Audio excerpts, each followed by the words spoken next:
Hey guys, I know it's been a minute. It's the Bat back again with a comic book haul. And this haul, actually, I was at my comic book shop uh, just piddling around. Really, I was on break, so I just went, like I said, just piddling around in the comic book shop and just chewing the fat with the owner. And I decided to go down into the basement where they had the dollar bin books. You know, they have their books at this shop, um, 15 for $10 or a dollar a piece. So I end up buying 30 books, roughly averaging out to 62, 65 cents a book or whatever. And to my surprise, I got some good books. And like I said, I'm kind of like in semi-retirement as far as comic books. I think within the next 2 years or so, gonna significantly decrease what books I have, um, at least by 2/3. So we'll see what happens with that. But getting to the comics themselves, this is what I picked up. I always saw this book. I just never picked it up, but it was in the dollar bin, so I finally decided to pick it up. Superman, Batman, World's Funniest, um, with Mr. Mixaplex and Batmite. And this Brian Boland cover is just exemplary to me. Has the different iterations of Batman throughout the years and Superman. I picked up Next Gen. I never had this. I never read it, but it was there, so I picked up issue number one and issue number two.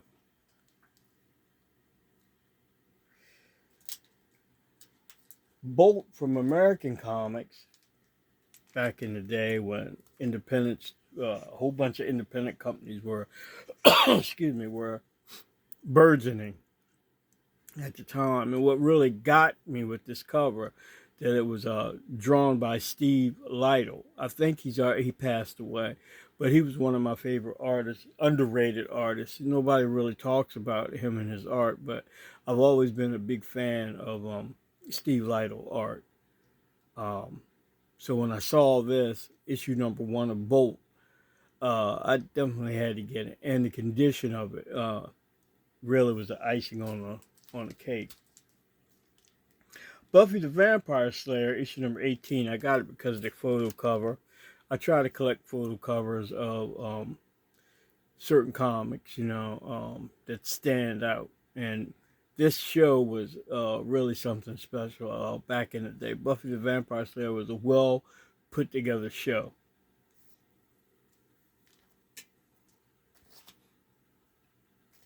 I don't know if the craze is still on for Betty and Veronica bikini covers, but I picked it up. It was in the bin, and I'd never seen it before. It's from 1994, Betty and Veronica Summer Fun. It's a direct edition, but it's pretty nice. Dan Parent cover. Picked up another copy of Justice League number 21 with Black Adam and Shazam.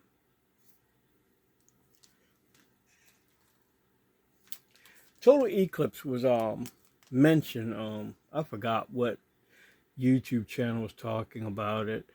I remember this from way back in the day, and I saw two of them in the dollar bins, and I just grabbed them.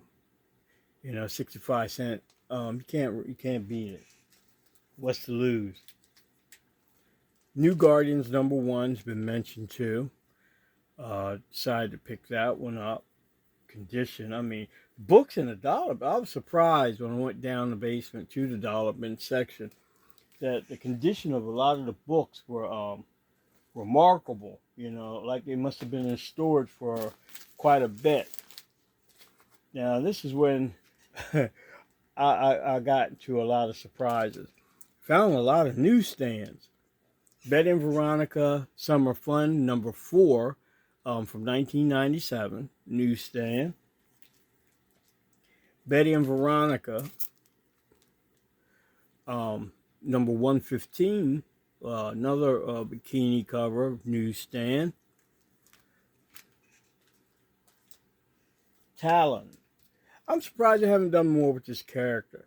But it's a DC issue number 1 of Talon, from the Court of Owls, issue number 1, newsstand. And at this time in 2012, it was hard to find the newsstands, and if you did find them in any kind of good condition. Because they were on their way out. Newsstands were being, at this point in time, were being shoved out, So I was glad to get that. But Punisher, I don't know what issue it is because it's not on the cover. It could be in the barcode, which I fully don't understand how to read it like that. But it is a newsstand, and glad to get it. Garth Ennis, Palmiotti, Punisher.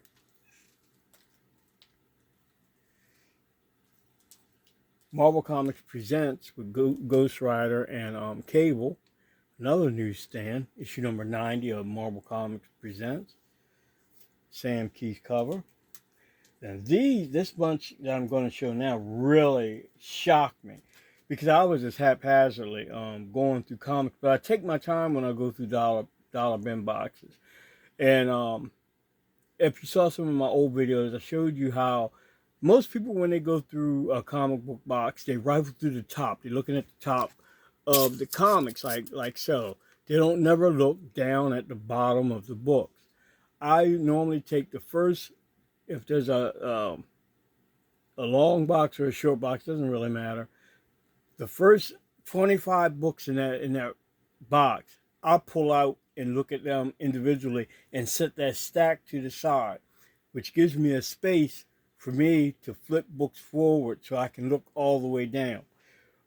Because I've seen where people have been in comic book boxes and they passed up so many newsstand variants, DC Universe variants, you name it, because they're looking at this part of the comic or maybe down that part, but they're not paying attention to if the book is a newsstand, DC Universe or whatever, a variant or whatever.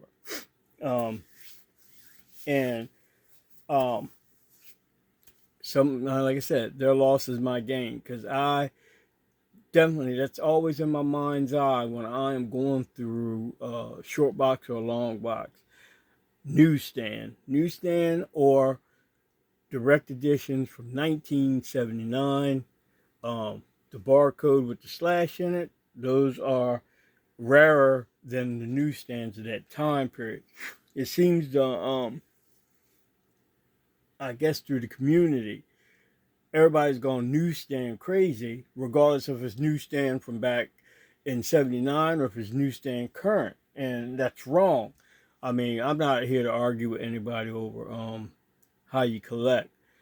But a 1979 direct edition with the barcode with the slash in it is always more rare than a newsstand, regardless of how you feel if the newsstand may have been on the racks or whatever, this, that.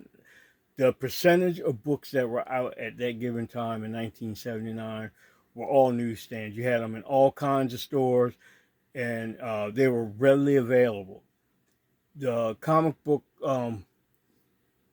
store itself was burgeoning back then. That's when they were really first coming out as far as comic book stores or direct edition places that sold direct edition comics, which was like 1%. So even though you might see books with the barcode and the slash, bet your dollar to donuts is still rarer than the amount of newsstands at that time. Now, when you go past 1987 on up to the current time, newsstands were harder to find because they were being phased out.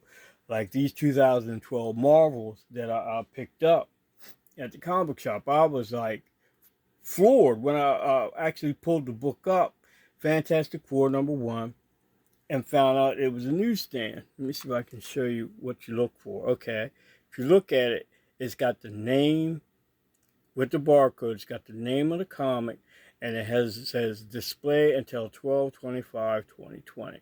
That's what you're looking for when you're looking for newsstand, and it even tells you newsstand. These are hard to find. 2012 Marvels and up. Newsstands are seriously hard to find.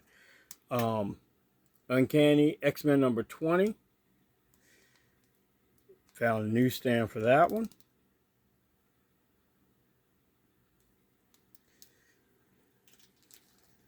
Uncanny X-Force #33. Newsstand for that one. And like I said, I was just wasting time. I was on break. I figured I'd go in a comic book shop and kick it with my friend who's the owner of the store. And I went down into the dollar bin section, not expecting to find really anything. Uncanny X-Force #35. This is the final issue of this run of Uncanny X-Force. Uncanny X-Force X-Factor #246. Newsstand. The New Avengers #34. Newsstand. Avengers End Times #33. #32. I found 2 copies of that.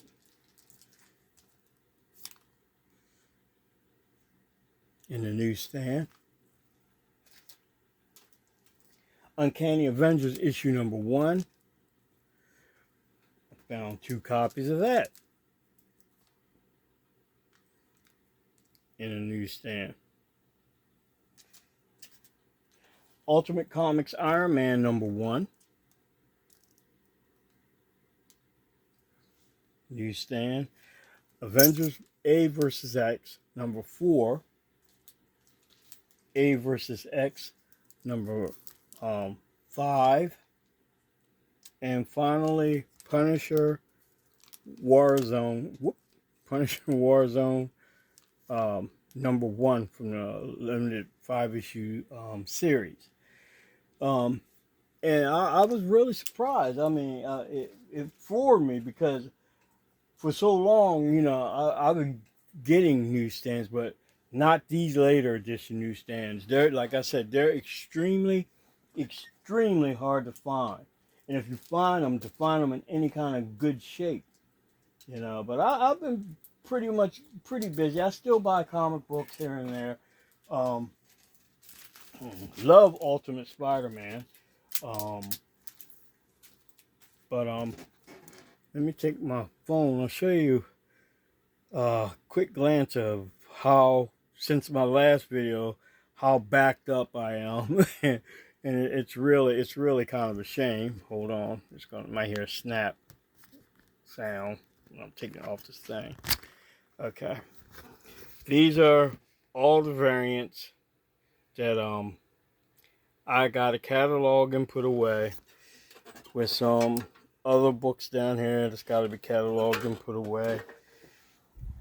Comic books over there that's got to be cataloged and put away. There's some new books right there that I got last week, still in the bag. I haven't gotten to put up. And I got this stack over here on the floor that I've got to go through. These are just when I rebagged and board the books that I got today, that I gotta redo. These are some. I've been starting to separate a lot of the books that I got into categories, because a lot of the artists now are becoming prevalent. So I may just start breaking down some of these books into Um, the most renowned artists, the best of their books. I might give them their own short box, as well as Error Comics, um, and you know whatnot. So that's basically it for now. Guess I've been talking long enough, but I hope everybody's been well, you know, and enjoying their hunts and conquest in the comic book realm. And that's about it. I guess all I can say is y'all guys be well and take care until next time. Goodbye.